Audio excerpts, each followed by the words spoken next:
ಶ್ವೇತಾ ಶೇಷರಪ್ಪ. ನಾನು 7ನೇ ತರಗತಿಯಲ್ಲಿ ಓದುತ್ತಿದ್ದೇನೆ. ನಮ್ಮ ಶಾಲೆ ಹೆಸರು ಸರ್ಕಾರಿ ಹಿರಿಯ ಪ್ರಾಥಮಿಕ ಕನ್ನಡ ಹೆಣ್ಣು ಮಕ್ಕಳ ಶಾಲೆ ತಡ್ಕೋಡು. ನಾನು ಮಾಡುತ್ತಿರುವ ಪ್ರಯೋಗದ ಹೆಸರು ವಿಂಡ್ ಟರ್ಬೈನ್.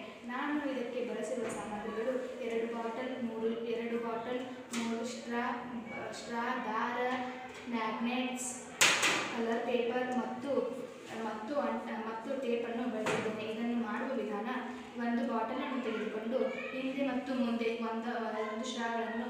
ಒಂದು ರಂಧ್ರಗಳನ್ನು ಮಾಡಬೇಕು ಮತ್ತು ಅದರ ಒಳಗೆ ಈ ರೀತಿ ಮೂರು ಸ್ಟ್ರಾಗಳನ್ನು ಅಂಟಿಸಿ ಒಂದು ಸ್ಟ್ರಾವನ್ನು ಬಾಟಲ್ 2 ರಂಧ್ರದ ಒಳಗೆ ಹಾಕಬೇಕು ಮತ್ತು ಹಿಂದೆ ನಾನು ದಾರವನ್ನು ಸುತ್ತಿ ಇದಕ್ಕೆ ಒಂದು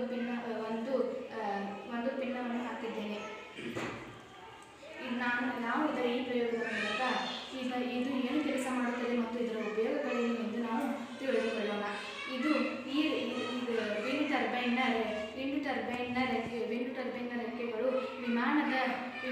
ವಿಮಾನದ ರೆಕ್ಕೆಯ ಹಾಗೆ ಅಂಚಿನ ರೆಕ್ಕೆಗಳ ರೂಪದಲ್ಲಿ ಇರುತ್ತವೆ ಮತ್ತು ಈಗ ಗಾಳಿಯ ಬಲದಿಂದ ಈ ಬ್ಲೇಡ್ಗಳು ತಿರುಗಲು ಶುರುವಾಗುತ್ತವೆ ಮತ್ತು ಬ್ಲೇಡ್ಗಳಿಗೆ ಜೋಡಿಸಲಾದ ರೋಟರ್ ಕೂಡ ತಿರುಗುತ್ತದೆ. ಇದು ಲಿಫ್ಟ್ ಮತ್ತು ಡ್ರ್ಯಾಗ್ ಎಂಬ ಶಕ್ತಿಯನ್ನು ಉಂಟು ಮಾಡುತ್ತದೆ. ಲಿಫ್ಟ್ ಮತ್ತು ಡ್ರ್ಯಾಗ್ ಎಂಬ ಶಕ್ತಿಯು ಈ ಬ್ಲೇಡ್ಗಳು ಮತ್ತು ರೋಟರ್ಗಳು ತಿರುಗಲು ಸಹಾಯ ಮಾಡುತ್ತವೆ.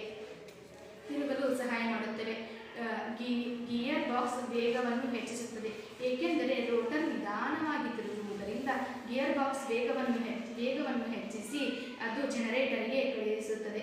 ಜನರೇಟರ್ ಆ ಯಾಂತ್ರಿಕ ಶಕ್ತಿಯನ್ನು ವಿದ್ಯುತ್ ಶಕ್ತಿಯನ್ನಾಗಿ ಪರಿವರ್ತಿಸಿ ವಿದ್ಯುತ್ ಲೈನ್ಗಳ ಮುಖಾಂತರ ಮನೆಗಳು ಮತ್ತು ಕಾರ್ಖಾನೆಗಳಿಗೆ ಕಳುಹಿಸುತ್ತದೆ ಮತ್ತು ಅದೇ ರೀತಿ ಎಲ್ಲ ಬೇರೆ ಬೇರೆ ಊರುಗಳಿಗೂ ಕೂಡ ವಿದ್ಯುತ್ ಪೂರೈಕೆಯಾಗುತ್ತದೆ.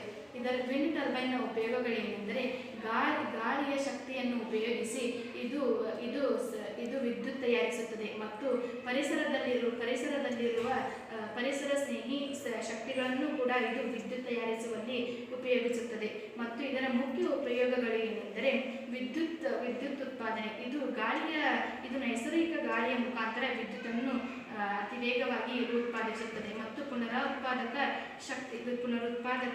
ಶಕ್ತಿಗಳು. ಇದು ಮಾಲಿನ್ಯರಹಿತ ಪರಿಸರ ಮಾಲಿನ್ಯ ಮಾಡದೆ ನೈಸರ್ಗಿಕ ಶಕ್ತಿಯನ್ನು ಉತ್ಪಾದಿಸುತ್ತದೆ. ಇಂಧನ ರಹಿತ ಬಳಕೆ ಕಡಿತ. ಕಲ್ಲಿದ್ದಲು, ಪೆಟ್ರೋಲ್, ಡೀಸೆಲ್ಗಳ ಬಳಕೆಯನ್ನು ಬಳಸುತ್ತದೆ, ಆದರೆ ಈ ಮಾದರಿಯು ಕಡಿಮೆ ಬಳಸುತ್ತದೆ. ಪರಿಸರ ಸಂರಕ್ಷಣೆ.